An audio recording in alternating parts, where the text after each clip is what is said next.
নমস্কার বন্ধুরা, আমি মঞ্জুরি। আমার এই ভিডিওতে আপনাদের সকলকে স্বাগত জানাচ্ছি। রবিবারের দিন সকালে উঠেই দেখি বাইরে ঝিরিঝিরি বৃষ্টি পড়ছে। বাইরে কোথাও যাওয়ারও নেই, বাড়িতেই রয়েছি সবাই।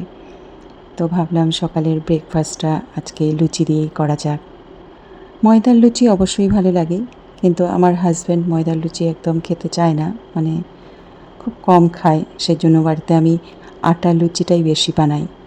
তো সকাল সকাল আটা মেখে লুচি বানানোর প্রিপারেশন করে নিলাম। এইবার লুচি বানালেই তো হবে না, লুচির সাথে কিছু একটা তো লাগবে। সবথেকে সহজ উপায় ডালিয়ার পায়েস বানিয়ে ফেললাম। বাড়িতে দুধও ছিল, ডালিয়া সবসময় থাকেই, দুধটাও থাকেই, সবসময় বাচ্চারা রয়েছে যেহেতু। নিয়ে ফেললাম ডালিয়ার পায়েস আর সাথে গরম গরম ফুলকো ফুলকো লুচি। সকালের খাওয়া দাওয়া একদম সময় মতো করে নিলাম, মানে 11টার মধ্যে আমরা সকালের ব্রেকফাস্টটা করি, মানে ওটা আমাদের সময় মতো আর কি, সানডেতে। তো সেটা করে নিয়ে দুপুরে রান্নাবান্নাতে লেগে গেলাম।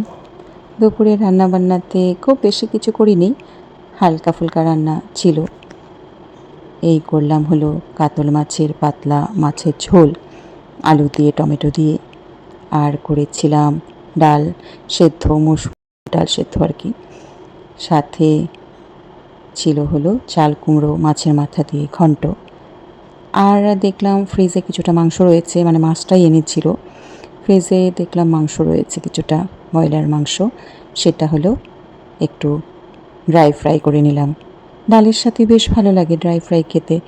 এই চিকেন ড্রাই ফ্রাইটা না আমি মাঝে মধ্যেই করি, মসুর ডাল দিয়ে বেশ ভালো লাগে খেতে।